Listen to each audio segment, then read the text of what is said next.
Constitutional Court, I must say, in the case of Godfrey Mulungushi versus the Attorney General and the Electoral Commission of Zambia, this was a decision that was rendered in the year 2017. You know, this case has enriched our jurisprudence as a country and necessitated the removal of archaic provisions of the law in general and from the Electoral Process Act No. 35 of 2016 in particular. This is a case where the Constitutional Court held that, people held in lawful custody or incarcerated in lawful custody have the right to vote. And this is why we are meeting here to get your views on what we need to do in order to put into operation this right that was pronounced by the Constitutional Court. And there are matters of safety and security that should not be overlooked in this process. As I've said, therefore our stakeholder consultations would be incomplete without seeking your views and your expertise on security matters. And following the Constitutional Court judgment that I've referred to, the Electoral Commission of Zambia constituted a technical committee to lead the process of putting into operation the right to vote by persons in lawful custody. The technical committee identified the development of appropriate legislation as one of the requirements to facilitate voting by persons in lawful custody.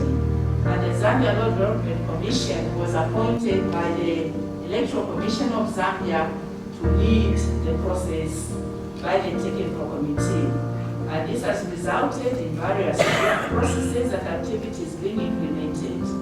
And the findings of the processes will be shared with you during this meeting this morning.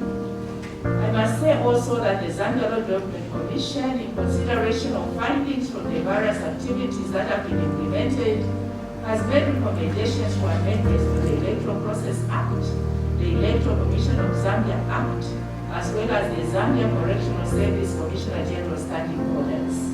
This is in fulfillment of our statutory mandate as an institution that is empowered with law review and the legitimate expectation from the Electoral Commission of Zambia, as well as the technical committee and the public. The respective wings have been identified as key stakeholders in the defense of the country and policing of elections.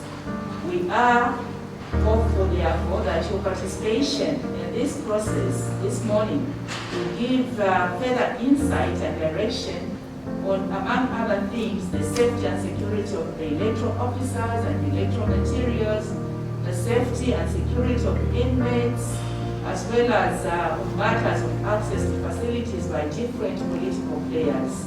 The meeting will also guide the technical committee and the Zambia Law Development Commission on access to facilities by constitutional and statutory bodies, as well as election monitors and election observers.